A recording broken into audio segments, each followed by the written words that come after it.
No doubt हम तमाम home maker super women के टाइटल की हकदार होती हैं, क्योंकि हम लोग एक वक्त में ढेरों काम को मैनेज कर रही होती हैं। उसके अलावा रमज़ानुल मुबारक का जितना बाबरकत महीना होता है और इसमें हमारे पास टाइम कम होता है और काम ज़्यादा होता है, बट हम एफिशिएंटली हर काम को बहुत अच्छे तरीके से परफॉर्म कर रही होती हैं। तो बस आज की वीडियो में भी आप लोगों के साथ मैं अपनी डेली रूटीन शेयर करूँगी कि किस तरीके से रमज़ानुल मुबारक के बाबरकत महीने में अपने घर के हर काम को करती हूँ, टाइमली मैनेज करती हूँ, सहर से अफ्तार तक की रूटीन आपके साथ शेयर करूँगी। तो वीडियो स्टार्ट करते हैं। So let's get started. अस्सलाम वालेकुम माय यूट्यूब फैमिली, कैसे हैं आप सब लोग? उम्मीद करती हूँ आप सब ठीक ठाक होंगे। अल्हम्दुलिल्लाह मैं भी बिल्कुल ठीक ठाक हूँ। तो सबसे पहले जो है ना व्लॉग ये सहरी से स्टार्ट हो रहा था। आज जो है ना अल्हम्दुलिल्लाह मैं बहुत पहले उठ गई थी, मेरी आंख खुल गई।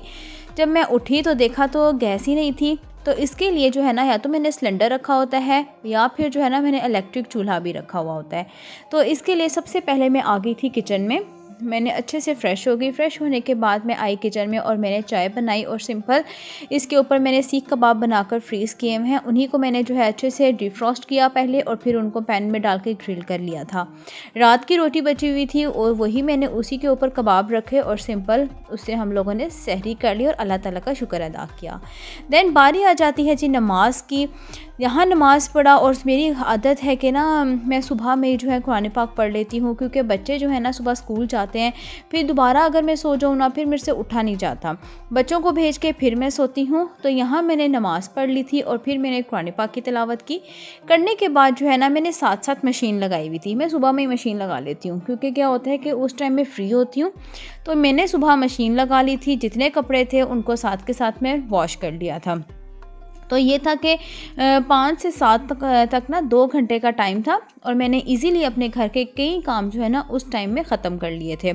फाइनली यहाँ पे जो है ना मैंने बच्चों को स्कूल भेज दिया था। भेजने के बाद साथ के साथ मैं क्या करी थी, मैंने अपने घर की क्लीनिंग स्टार्ट कर दी थी। स्पेशली ये वीडियो उनके लिए बहुत हेल्पफुल होगी जिनके यहाँ हेल्पर नहीं है, वो हर काम को खुद मैनेज करती हैं।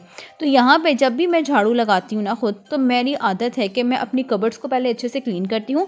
जैसे जैसे झाड़ू लगाती हूँ जो जो ड्रॉ आता रहता है ना सब ड्रॉस को अच्छे से क्लीन करती हूँ, क्योंकि छोटे बच्चे हैं ना घर में, तो ड्रॉस वगैरह में बहुत ज़्यादा गंद हो जाता है। कभी कागज़ फेंक देते हैं, कभी कुछ फेंक देते हैं। तो फाइनली यहाँ पे मैं साथ के साथ मतलब एक पूल मैंने डाल दिया था मशीन के अंदर। वो जब एक चक्कर पूरा हुआ तो उस दौरान मैंने अपने घर से निकाल दिया था झाड़ू। झाड़ू निकालने के बाद मैंने मशीन से वो कपड़े निकाले, फिर उसके बाद देन मैंने दोबारा उसके अंदर कपड़े डाल दिए। इस तरह से मैं हर टाइम को जो है ना प्रॉपर मैनेज करके चलती हूँ। उसके बाद जी आजकल आप लोगों को पता है कि तकरीबन 10 दिन के अंदर अंदर जो है ना समर आने ही वाला है। आजकल इतनी तेज़ धूप हो गई है कि जो रज़ाई का सीज़न है ये ख़त्म हो चुका है। मैंने क्या किया, सिंपल रज़ाई का गिलाफ उतारा और मशीन के अंदर दोबारा पानी डाला, थोड़ा सा सरफ, और मैंने इसके अच्छे से इसके कवर को वॉश कर लिया था। क्योंकि एक हैबिट है, मैं जब भी सीज़न ख़त्म होता है ना तो मैं हमेशा क्या करती हूँ, जितने भी रज़ाइयाँ हैं और ब्लैंकेट्स हैं सबको वॉश करके फिर मैं उनको रखती हूँ। और आजकल धूप बहुत ज़्यादा तेज़ है, तो जितने भी डार्क कलर्स के कपड़े होते हैं ना मैं उनको धूप में नहीं खोलती। इस तरह से स्टैंड रखा हुआ है, उस स्टैंड के ऊपर मैं कपड़ों को रख देती हूँ ना। जैसे मेरे हस्बैंड बहुत ज़्यादा डार्क कलर के कपड़े यूज़ करते हैं, क्योंकि शॉप पे काम करते हैं तो बहुत जल्दी गंदे हो जाते हैं। तो मेरी कोशिश होती है कि इनके जितने भी कपड़े हैं ना, बच्चों के यूनिफॉर्म भी होते हैं, नील उनको लगा हुआ होता है, तो मैं वो सारे कपड़े स्टैंड के ऊपर खोल देती हूँ। देन उसके अलावा जब भी आप जहाँ पे भी कपड़े वॉश कर रही हैं, मेरा जो है ना ये सारा वॉशरूम में सिस्टम है, कपड़े वगैरह वॉश यहाँ पे मैं करती हूँ, तो बाहर जगह नहीं है। तो बस मैं क्या करती हूँ, यहाँ पे साथ ही वॉशरूम को क्लीन कर लिया और साथ ही जैसे ही कपड़े बाहर डाल दिए ना तो साथ ही जो है ना मोपिंग कर ली। मोपिंग और डस्टिंग, मोपिंग मैं हमेशा बाद में करती हूँ, जब मैं कपड़े बाहर खोल देती हूँ सारे, ठीक है, फैला देती हूँ तार पे। उसके बाद जो है ना मैं अपने घर की अच्छे से कर लेती हूँ क्लीनिंग, यानी कि मोपिंग और डस्टिंग। देन बाहर के काम भी खुद ही मैनेज करने होते हैं। आज मैं चली गई थी फिर दिन में जलाल सन्स पे, मुझे घर की कुछ ग्रॉसरी करनी थी, अंडे ब्रेड ख़त्म हुई थी वो लेनी थी। अगर आप लोग भी ना फुल डे को मैनेज करके चलेंगे, हर चीज़ को प्री प्लान करेंगे, तो बिलीव मी आप लोग खुद के लिए भी टाइम निकाल पाएंगे, हर घर के हर काम को अच्छे तरीके से मैनेज भी कर पाएंगे। तो यहाँ से मैंने ग्रॉसरी कर ली थी और इनकी ब्रेड्स पे भी ऑफ़ लगा हुआ था। तो एक तो टेस्ट भी इनकी ब्रेड का बहुत अच्छा था, सॉफ्ट थी और बिल्कुल फ्रेश थी। और यहाँ पे माशाल्लाह मैं और अबीहा दोनों जो है ना ग्रॉसरी कर रही थी और अच्छी चीज़ें मिल गई थी, काफ़ी सारी चीज़ें घर की लेने वाली थी। तो फाइनली वैसे तो मैं हर मंथ कर लेती हूँ, बट छोटी-छोटी आइटम जो अंडे हो गए, ब्रेड हो गए, रस हो गए, बच्चे खाते हैं, तो वो मैंने यहाँ से ले लिए थे। करने के बाद जी मुझे जाना था घर और बच्चों की स्टडीज़, बच्चों को भी हमने खुद ही देखना होता है।